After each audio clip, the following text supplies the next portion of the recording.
تو ہم کس سے بات کریں؟ ہم اس کمرے میں بیٹھ کے دیواروں سے بات کریں؟ ایسے نہیں ہوتا ہے سڑک پہ کھڑے ہو کے کہہ دیا جی کہ مذاکرات ختم ہو گئے. یہ کھیل تھوڑا ہی ہے بچوں کا کہ ایک دن آپ کہیں جی کہ ہم بات نہیں کرتے, دوسرے دن کہیں کہ اگر یہ ہو جائے. پھاٹک کھلتا ہے جیل کا, کوئی صاحب نکلتے ہیں اور اچانک ایک اعلان کر دیتے ہیں, نہ مذاکراتی کمیٹی کو پتا ہوتا ہے, ان کی کمیٹی کو پتا نہیں ہوتا. یہ جب بھاگ ڈور کسی ایک فرد کے ہاتھ میں ہو اس سارے عمل کی, اور وہ مذاکرات کے کھیل سے یا مذاکرات کے جو آداب ہیں, جو کرینے ہیں, جو سلیقے ہیں, وہ کبھی ان کے نصاب کا حصہ نہیں رہے. اگر مگر سے نکلیں اور جو بات طے ہوئی تھی کہ 7 ورکنگ ڈیز کے بعد آئیں, 28 تاریخ کو بیٹھے ہمارے ساتھ. مفاہمت کی سیاست کا تجربہ نہیں ہے انہیں, وہ اپنے میدان کی طرف جانا چاہتے ہیں, جائیں. ان کے لیے کوئی اور دروازہ نہیں ہے, کوئی روشن دان, کوئی کھڑکی ان کے لیے نہیں. انہیں لوٹ کے پھر اسی گھر کو آنا ہے.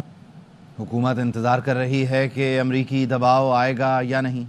محسن نقوی 2 سینیٹروں سے ملے, دونوں نے ٹویٹ کر دیا. فواد چودھری کی دی رپورٹرز میں گفتگو.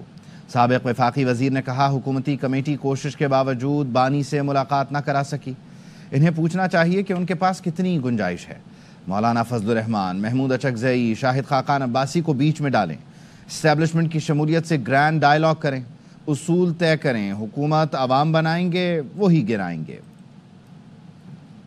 حکومت انتظار کر رہی ہے کہ دیکھتے ہیں کہ امریکہ کا پریشر آئے گا یا نہیں آئے گا. نقوی صاحب 2 سینیٹرز کو ملے, وہ بیچارے ابھی گھر سے وہ نکل کے اپنے دفتر نہیں پہنچے, تو دونوں سینیٹرز نے ٹویٹ کر دی کہ ریلیز. پبلکلی پہلے دن کہا کہ ہم 3 دن میں میٹنگ کروائیں گے کمیٹی کی اور خان صاحب کی. کمیٹی میں کون ہے؟ ڈپٹی پرائم منسٹر ہیں, اسپیکر نیشنل اسمبلی ہیں, رانا ثناء اللہ جیسا ایک تگڑا ایڈوائزر ہے. پوری کوشش بھی کی ہے, نہیں ملاقات کرا سکے. پہلے حکومت کو چاہیے اسٹیبلشمنٹ سے اپنے مذاکرات کرے, ان سے پوچھے کہ سر ہمارے پاس سپیس کیا ہے. مولانا فضل الرحمان کو, محمود اچکزئی کو, میں بھی شاہد خاقان عباسی صاحب کو, ان لوگوں کو درمیان میں ڈالیں. گرینڈ نیشنل ڈائیلاگ ہو جس میں اسٹیبلشمنٹ بھی شامل ہو, پولیٹیشین بھی شامل ہو. پی ٹی آئی کو اس سے زیادہ آپ نے گولیاں مارنی تھی, وہ بھی مار لی ہیں. آپ اور کتنا دیوار سے لگا سکتے ہیں؟ ایک اصول طے کرنا ہے, پاکستان کی عوام حکومت بنائیں گے اور گرائیں گے, چاہے وہ نواز شریف کی حکومت تھی, چاہے وہ عمران خان کی حکومت تھی. ایبٹ آباد میں لوئر گلیات کے جنگلات میں لگنے والی آگ گھروں تک پہنچ چکی ہے. آگ سے جہان گاؤں کو خطرہ لاحق ہو چکا ہے. آگ کے باعث ہزاروں پودے جل گئے, جنگلی حیات کو شدید نقصان پہنچا. ریسکیو حکام کا بتانا ہے کہ فائر بریگیڈ عملہ آگ پر قابو پانے کی کوششیں کر رہا ہے. تیز ہواؤں کے باعث آگ نے بڑے رقبے کو اپنی لپیٹ میں لے لیا ہے. واپس آئیں گے بریک کے بعد.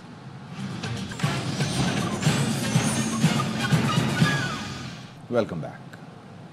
26ویں آئینی ترمیم پارلیمنٹ کے سوا کوئی ختم نہیں کر سکتا. کسی ادارے نے ختم کی تو کوئی نہیں مانے گا. Chairman Peoples Party Bilawal Bhutto کہتے ہیں کہ بینچ آئینی ہو یا سپریم کورٹ کا, آئین اور قانون ماننا ہوگا. ججوں کو چیف جسٹس کے راستے میں مشکلات نہیں, آسانیاں پیدا کرنی چاہیے.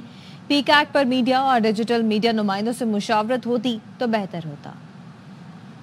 آئین اور قانون کلیئر ہے. سپریم کورٹ کی بینچ ہو یا وہ کانسٹیٹیوشنل بینچ ہو, ان کو آئین کو ماننا پڑے گا اور اسی پہ عمل درآمد ہے. جہاں تک سپریم کورٹ کا ماحول ہے, جب بھی اس عہدے میں تبدیلیاں آتے ہیں تو برادر جو ججز ہیں وہ چیف جسٹس کے راستے ہیں, ان میں آسانیاں پیدا کرنا چاہیے اور مشکلات پیدا نہیں کرنا چاہیے. جہاں تک 26th امینڈمنٹ کی رول بیک کی بات ہے, وہ تو صرف اس ادارے کے پاس اختیار ہے, تو نہ ہم مانیں گے, نہ ملک مانیں گے, نہ کوئی اور مانیں گے کہ کسی اور ادارہ آئین کو رول بیک کرے. پاکستان پیپلز پارٹی نے اپنی مشاورت کے دوران حکومت سے یہی مطالبہ کیا. کنسنسس بنانا پڑتا ہے کسی بھی قدم اٹھانے سے پہلے. میڈیا اور ڈیجیٹل میڈیا کے نمائندے ہیں, ان سے اگر مشاورت ہوتا تو ضرور بہتر ہوتا.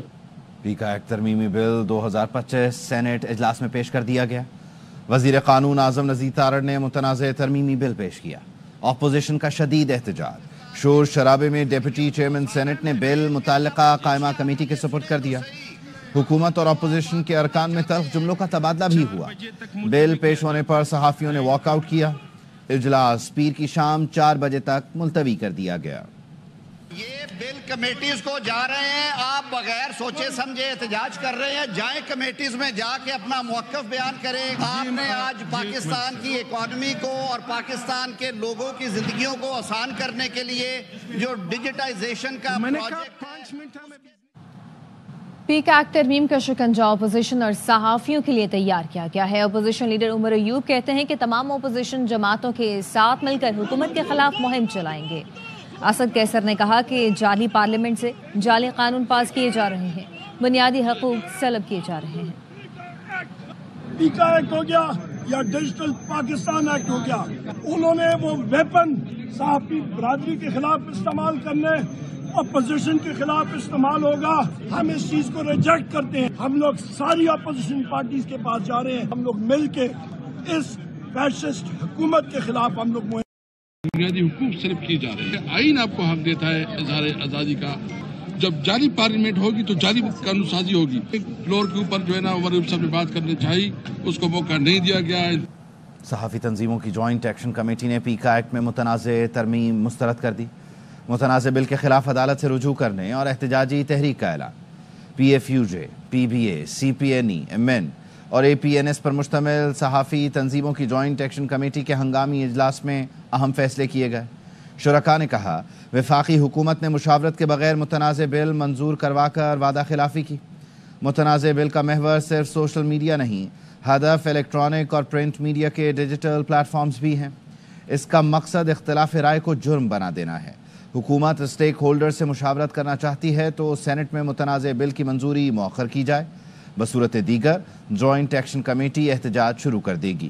مظاہروں میں شرکت کے لیے وکلاء، انسانی حقوق کی تنظیموں، سول سوسائٹی اور سیاسی جماعتوں کو بھی مدعو کیا جائے گا۔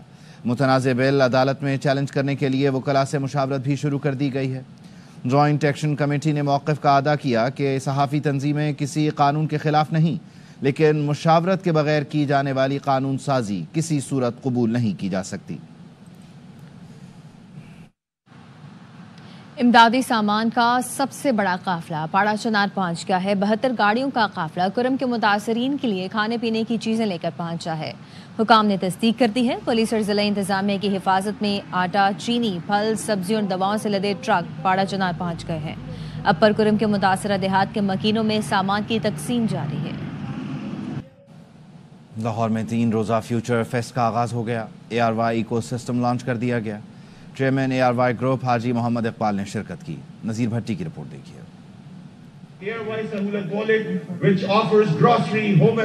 مختلف برانڈز کو ای کامرس پلیٹ فارمز پر فروغ دینے کے لیے فیوچر فیسٹ کے پہلے روز A R Y ecosystem be global launch کر دیا گیا۔ حاجی محمد اقبال نے فیوچر فیسٹ میں مختلف سٹارز کا دورہ کیا۔ Official consultant A R Y ecosystem Safeer ul Haq کہتے ہیں ایکو سسٹم لوگوں کو مختلف شعبہ جات میں سہولیات فراہم کرے گا۔ ہم نے آج بی گلوبل کو آفیشیلی پاکستان کے لیے اور دنیا کے لیے فیوچر فیسٹ کے اندر لانچ کیا ہے۔